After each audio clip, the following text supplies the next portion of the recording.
Morning. I'm Chris, and I have too much free time. If you're not new here, you know I've been talking about doing a top 10 favorite true crime content creators list. But as I was thinking about what makes someone a favorite, the things I look for, what I like or dislike, I came up with a little rubric, and it's got 6 categories. 5 are worth 18 points each, 1 is worth 10 points. And I think it frees me up to review as many creators as I want to in the future. So if you know of a smaller YouTuber just starting out, or someone on TikTok that you think deserves a look, let me know. I'm pretty familiar with all of the well-known people, so that's not really necessary. I will get to everybody eventually, but I am interested in finding new to me people and supporting any new creators coming for up. Only 10 points is the audio visual. Want to look at general video quality, consistency and posting. I'm only going to look at people who have posted within the last 6 months. I want to kind of get a sense of the effort they're putting in, but technology, equipment, money shouldn't be a dominant factor. So this is a low point one. Closed captioning is something that's important to me as someone with hearing impairment, though as someone who has recently begun posting, I've discovered that that can be tricky on certain platforms, even when you're actively trying to include closed captioning. For the next category, we have personality. There is an entertainment aspect to this. Entertainment doesn't necessarily mean disrespectful, but the creator has to hold your attention. They need to draw you in. The truth is, a powerful storyteller, they can make you cry, they can make you laugh, they can make you rage, they can make you mourn someone you've never met. And I think that that's a really beautiful gift. My very first post, I got a comment from someone saying that we really shouldn't have expectations of how a creator feels about a case or how much respect they give it. I'm paraphrasing from memory, but it was basically, if they're entertaining and they're good at that, that's enough.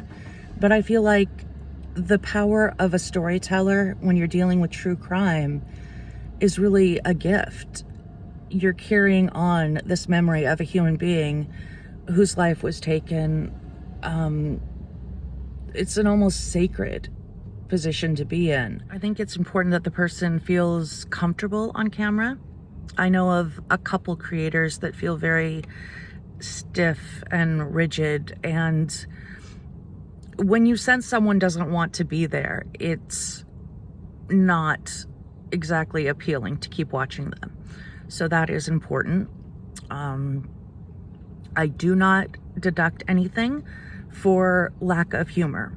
I understand humor is subjective and tricky.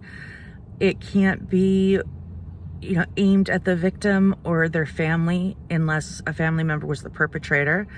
It has to be aimed at the bad guy, or it can be self-deprecating, but it can really be a great pressure release. Gallows humor has gotten a lot of people through dark times, myself included, so I do have extra points for snark. These are true human stories, and they matter. I do care. I want to be touched by them. I want to feel something. I want to learn from cases. I want to let these cases into my heart, but I don't want to have to devote therapy sessions to a case. I want a little bit of lightning here and there. The next category is integrity. Is this someone trustworthy? Are they concerned with how their work is used, how it's perceived?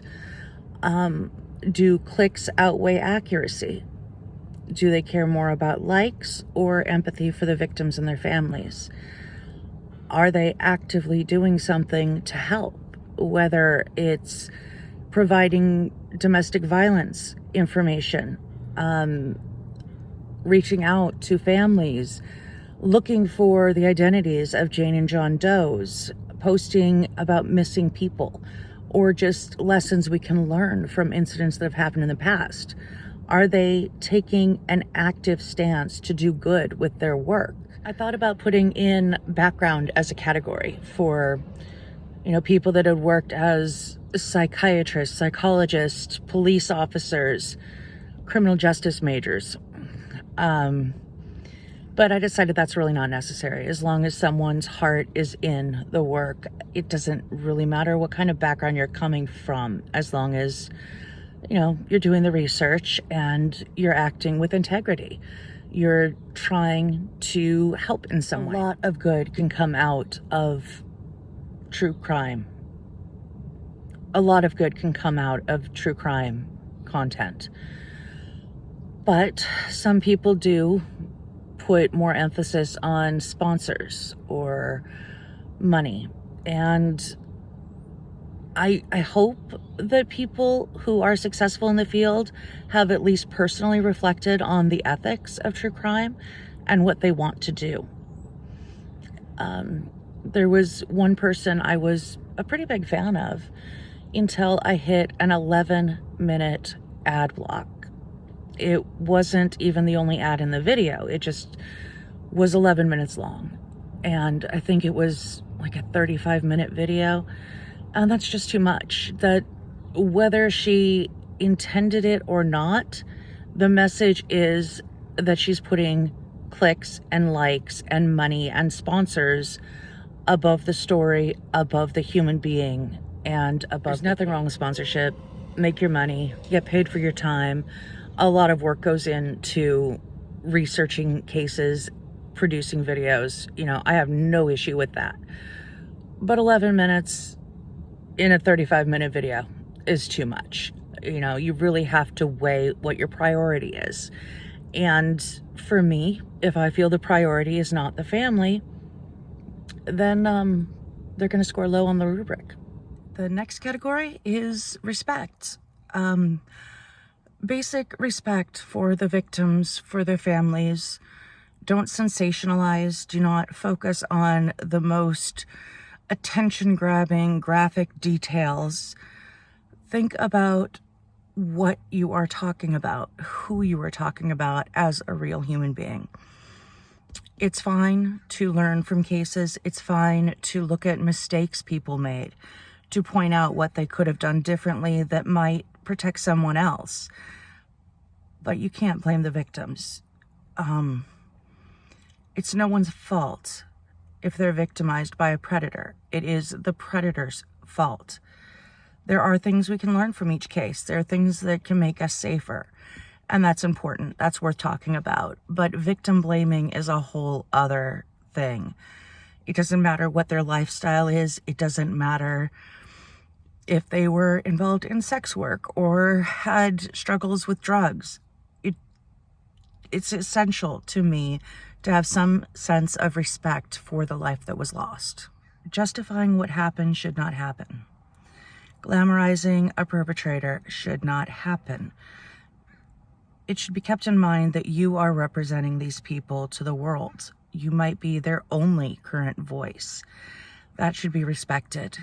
These are human beings, and it just bothers me if someone is requesting anonymity, a witness or a victim who doesn't want to be identified but their name is out there, are you going to name them? Or are you going to respect it and not name them? There are a lot of ways that content creators show whether they have real respect for the situations or not. Sometimes it's subtle, sometimes it's really overt and blatant, but respect is certainly something that is important. The category is research. I am a historian by training, so research is important to me. I think you need to not just cite sources, but be able to parse through and understand which sources are legitimate, what is valuable, what is accurate. Not everyone needs to be in touch with family members or filing FOIAs or going through court documents and police reports, but a Wikipedia entry and a few clickbait articles or going through other videos is just not enough. You need to take some time and really look into a case.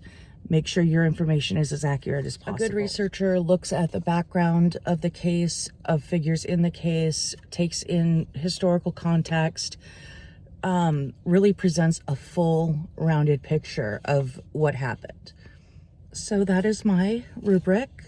We have audio video, we have personality, empathy, integrity, respect, and research. Are there any of those things that you think are unnecessary, are unimportant to you? Are there things you think I've missed? Is there anyone you would like me to take a look at? Anyone you want to see me do a little review of? I prefer not to do really negative reviews.